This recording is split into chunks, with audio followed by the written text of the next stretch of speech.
Halo Sobat Prospekers, welcome back di podcast Sima Prospek episode 18 bersama saya Rika Ramadhani Syafitri, mahasiswi Pendidikan Kimia Fakultas Keguruan dan Ilmu Pendidikan Universitas Riau, Angkatan 2023. Pada episode podcast kali ini, kita akan membahas tentang hal yang sangat menarik bersama narasumber yang luar biasa.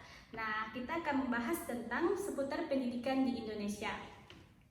Narasumber hebat kita kali ini, beliau merupakan Gubernur BEM Faperta Unsri 2023, Ketua Komunitas Literasi dan Sastra Universitas Riau, pernah mendapat juara 1 National Essay Competition 2022. Kira-kira siapa ya? Oke, langsung saja kita sambut abangnya, Bang Harik Anhar. Halo. Halo Bang, bagaimana kabarnya Bang? Alhamdulillah baik. Apa aja nih Bang kesibukannya akhir-akhir ini? Kesibukan akhir ini mungkin kemarin itu lagi ngurus UKT kan, beberapa mahasiswa. Terakhir itu ada masih 22 yang belum bisa bayar UKT gitu. Itu aja sih, tiap hari ke rektorat biasanya. Perkenalan diri dulu ya nih Bang, biar Sobat Prospekers kenal sama Bang. Oke, kenalin, nama aku Harik Anhar dari jurusan Agroteknologi Angkatan 2020. Mungkin untuk terkait bidang pendidikan, kebetulan mungkin walaupun jurusan saya itu jurusan pertanian, tapi kebiasaan di desa itu kami biasanya duduk sambil baca buku, dan kemudian waktu SMA itu sering untuk berkegiatan perpustakaan di desa gitu, untuk ngajarin les juga gitu. Itu aja sih. Sebelum itu kita sapa Sobat Prospekers kita dulu ya Bang. Oke, boleh. 1, 2, 3. Sobat Prospekers. Semoga Sobat Prospekers sehat dan dalam lindungan Tuhan. Amin, amin ya Rabbal Alamin. Kita langsung membahas seputar kondisi pendidikan Indonesia aja ya Bang. Dilansir dari detik.com, Direktorat Jenderal Pendidikan Tinggi Riset dan Teknologi Kemendikbudristek, Dirjen Sri Janjadari mengatakan pendidikan tinggi merupakan pendidikan tersier atau tertiary education. Pendidikan tinggi bukan termasuk dalam program wajib belajar karena itu sifatnya pilihan. Nah, bagaimana nih tanggapan Abang mengenai hal ini? Pertama, menurutku pribadi ya, itu pertanyaan yang bodoh. Itu pernyataan yang bodoh, bukan pertanyaan, pernyataan yang bodoh dari seorang pejabat publik.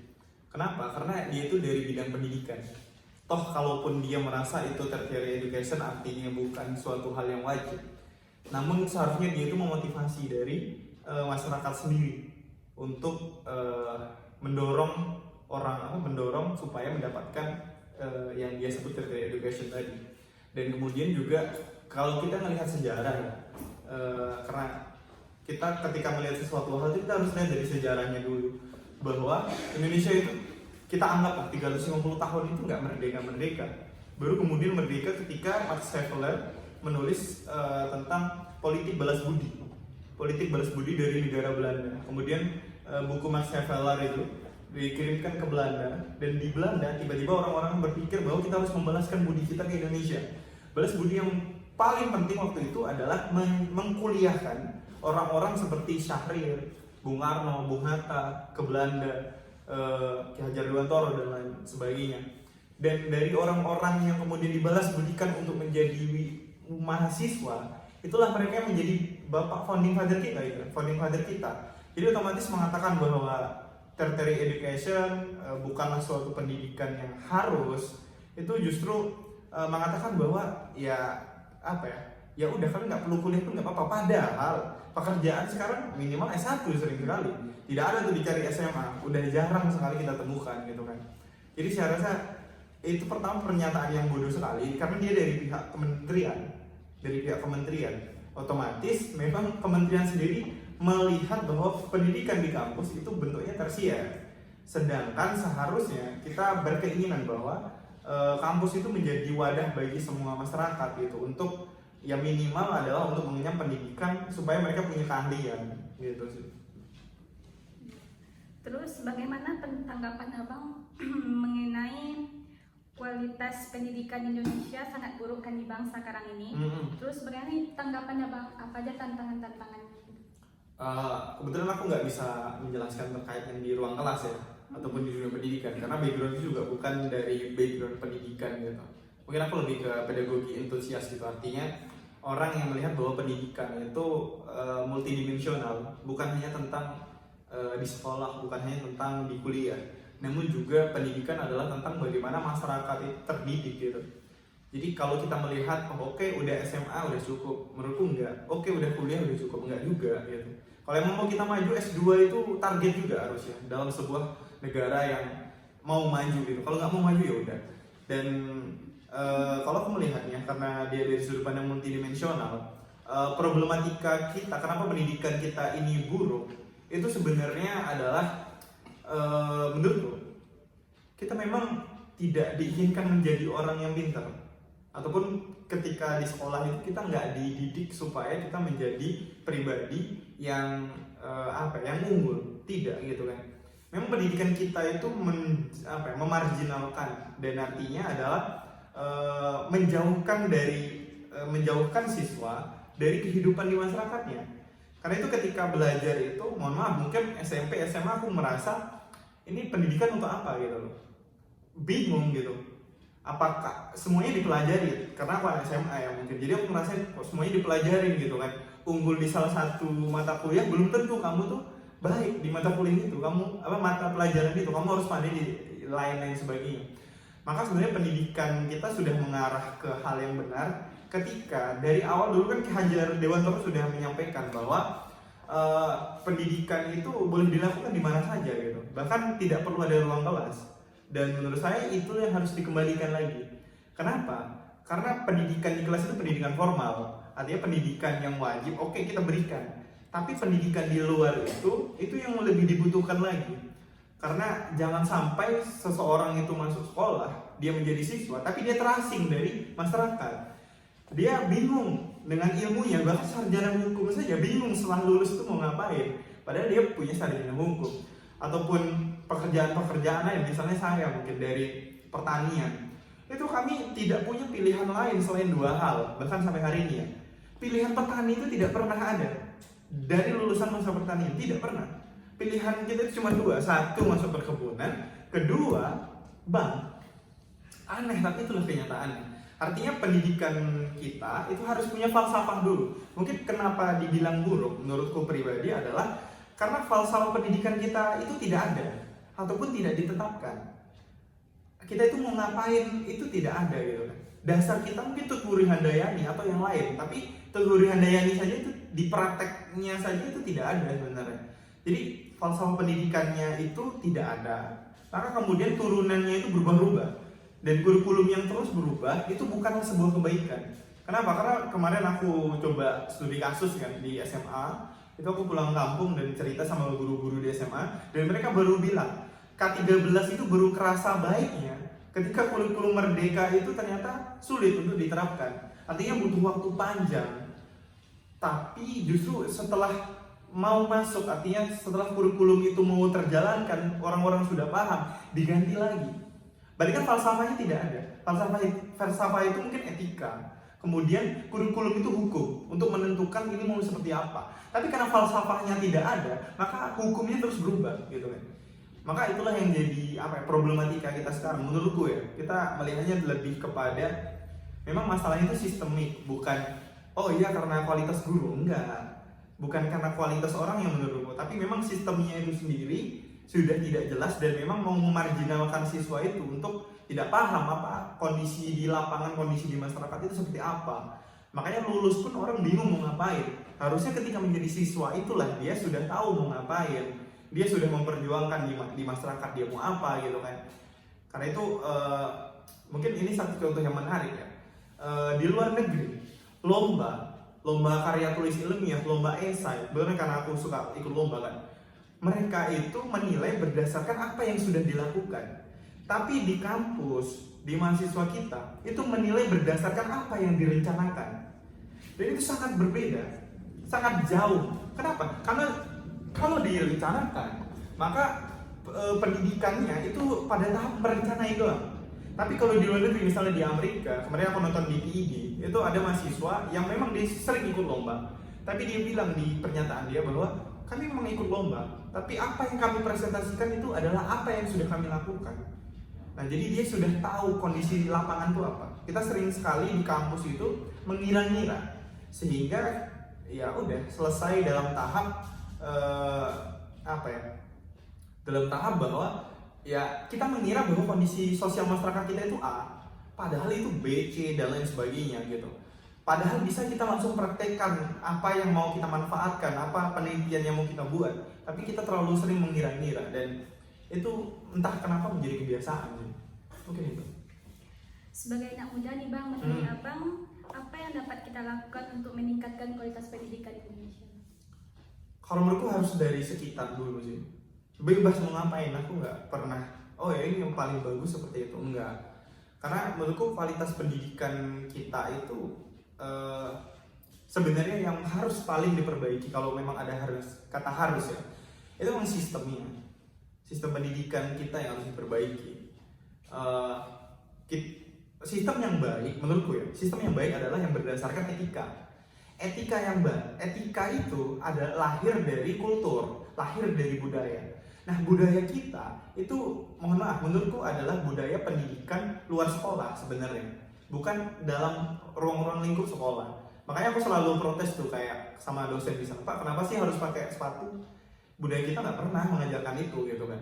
Kenapa sih kita harus berpakaian rapi tapi kita nggak disuruh baca buku, padahal budaya kita itu sebenarnya membaca buku dari lama gitu kan. Nah, jadi budaya itulah yang harus dibawa ke dalam lingkupnya sistem, kemudian sistem itu menjadi lingkupnya aturan, dan menurutku itu dulu yang harus dirubah. Nah, kemudian menurutku itu sulit untuk dirubah, makanya yang harus kita rubah adalah diri kita dulu gitu. Bagaimana kita akan memberikan pengajaran kepada sekitar, karena bahkan mungkin sampai hari ini aku sama kawan-kawanku itu selalu menggiatkan bagaimana kita mengajarkan dari sekitar kita dulu bahwa pendidikan itu bukan hanya tentang lingkupnya di dalam sekolah, tapi pendidikan juga bagaimana kita merespon terhadap isu sosial masyarakat, di mana kita bisa memberikan solusi terhadap hal-hal itu gitu. Karena pendidikan yang baik adalah pendidikan yang menghasilkan orang-orang yang berpikir. Dan kalau hanya menghafal, kalau hanya mengerti itu kurang gitu. Karena itu kan kita sering sekali ya di masa yang sekarang itu menikmati teknologi, menikmati hal-hal yang lain yang mungkin itu baik, tapi sering sekali kita terbiasa untuk impor, terbiasa untuk mau instan. Nah, menurutku untuk untuk memperbaiki pendidikan yang pertama adalah dari sekitar kita dulu. Artinya kita ingin seperti apa sih sekitar kita yang baik terhadap pendidikan. Adik-adik kita masuk mahasiswa misalnya, ya udah itu aja dulu gitu. Nggak perlu tetek bengek merubah sistem dan lain sebagainya yang itu sulit gitu. Kemudian yang kedua adalah setelah lingkungannya ada, maka yang kedua lingkungan ini arahkan kepada arah yang baik gitu kan. Apakah itu mereka menekuni bidang mereka, apakah mereka akan lebih kita berikan influence terhadap permasalahan sosial masyarakat gitu kan. Karena rasanya kita masih terlalu jauh dengan teknologi. Yang harus kita selesaikan adalah isu-isu yang memang ada di sekitar kita.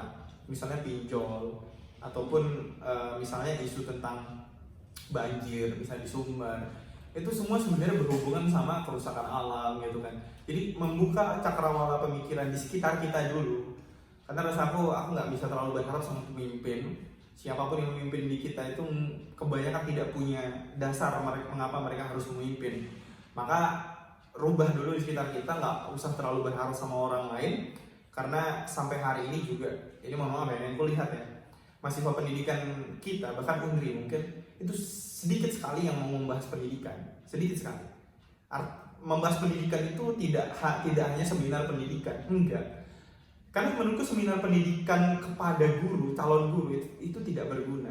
Tapi tulisan kalian ada tidak gitu kan? Mungkin yang ketiga itu adalah tulisan.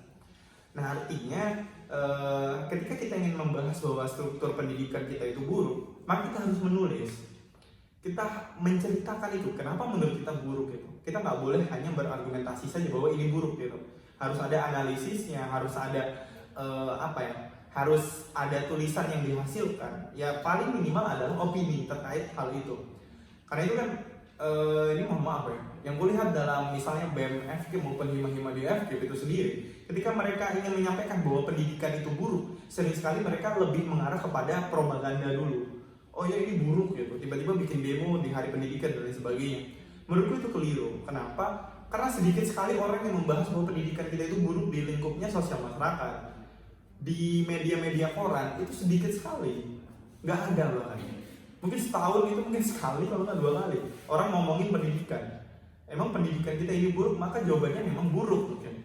Tapi orang tidak sadar akan hal itu. Maka yang harus dilakukan oleh mahasiswa mungkin pada hari ini adalah menulis bahwa iya pendidikan kita ini buruk dari sudut pandang ini gitu.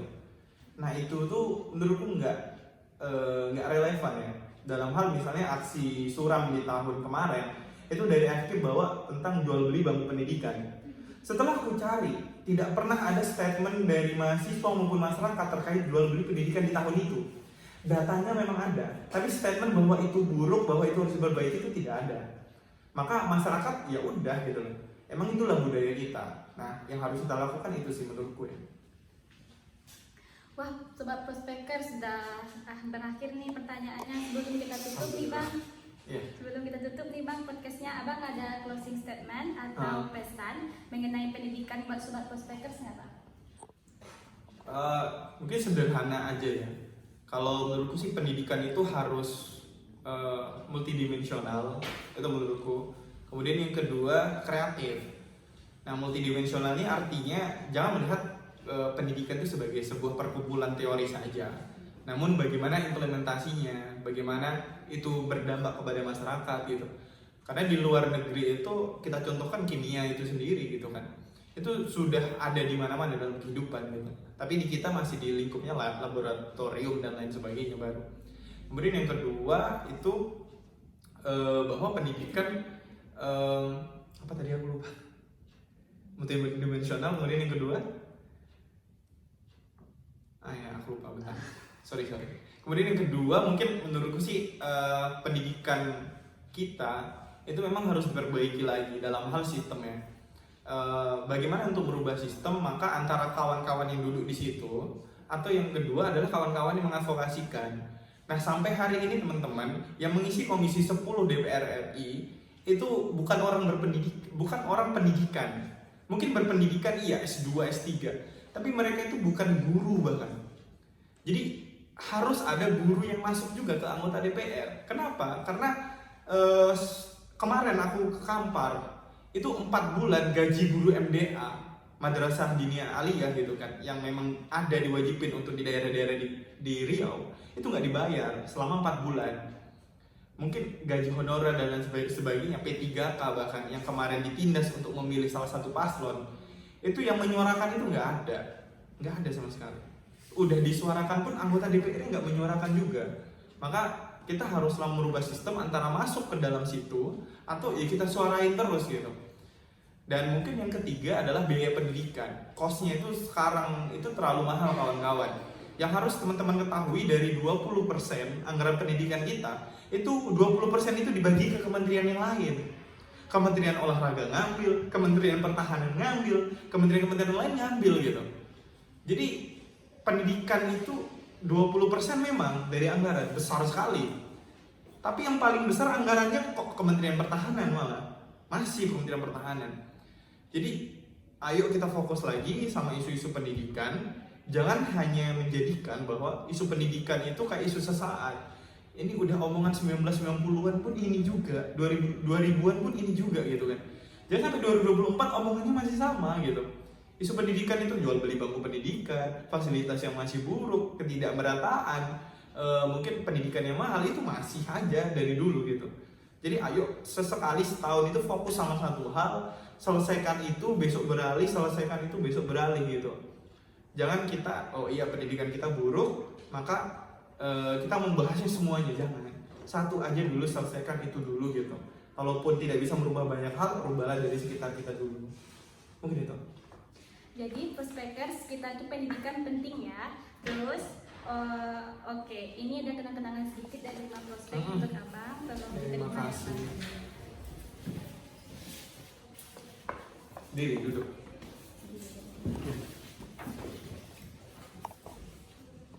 Oke. Kalian foto. Oke, makasih.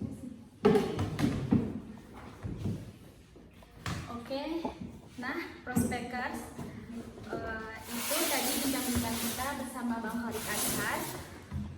Oke, terima kasih ya Bang telah Iya, meluangkan sama-sama. waktunya. Ini siapa namanya Kak? Kenal? Rika. Rika. Di awal aja. Ya, terima kasih ya Bang telah meluangkan waktunya Oke. untuk mengisi podcast kita kali ini. Walaupun Abang di luar sana pasti banyak kegiatan. Terima kasih ya Bang. Oke, Prospekers, itulah podcast kita kali ini. Saya tutup podcast ini and see you the next episode. Wassalamualaikum warahmatullahi wabarakatuh. Waalaikumsalam warahmatullahi wabarakatuh.